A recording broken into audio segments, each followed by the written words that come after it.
Hi everyone. I just wanted to go over the instructional goal on the Talent Ed website. As I reviewed all of your goals, there's just a couple things I don't think I was very clear about, so I was hoping to get that all cleared up before we move on to the second part. So Mrs. Allman has given me permission to kind of use her form as an example, so I'm going to go through each step, what needs to be done, and then we'll see if we can move forward with this. So on your area, you'll see where you have your annual personal instructional goal. So you can hit go to form there.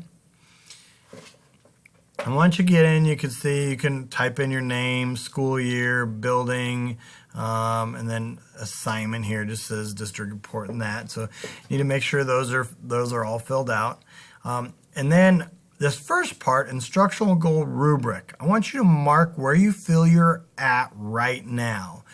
So this will change throughout the year. So if you feel that you're just developing, you're coming up with new ideas, you haven't implemented anything, then a 2 is very appropriate. If you feel you're a 3 right now, you're using strategies or behaviors associated with the component, then that's where you're at. If you're going to challenge yourself, a little bit, you're probably choosing something that you're going to be either at the beginning stages or the developing stages of at the beginning here. So the next part, you just pick the component of the instructional model that you chose. Then down here is where you're going to put your personal instructional goal. Now, once we choose our component, we want to try to choose a piece of that to add into our goal. Most of our goals I thought were very appropriate as I look through them, so good start there. Now this action plan step is important. I've seen some that are very good where people have added in specific things they're going to do. For example, technology. People are saying, I'm going to learn how to use Kahoot. I'm going to learn how to use IXL. Actually specific programs that they're going to pull into what they're doing. So in that action plan, try to be very specific about what you're going to do. So then when you're working on those, you'll pull that in. And then that next part is the checkpoint. Some of you did a great job with this. You added in, hey, I'm going to check in with certain partners each quarter. Others you just put we're going to do quarterly checkpoints. Now what I would like for this to be is you to be able to mark in here after quarter 1 I met with whoever your partner is and we discussed these things. So you're going to discuss basically your actions plan and what you've implemented or what you haven't implemented. So those notes would go into the checkpoint under quarter 1. Then you would add a quarter 2, a quarter 3, and a quarter 4 for those checkpoints, continuing with that.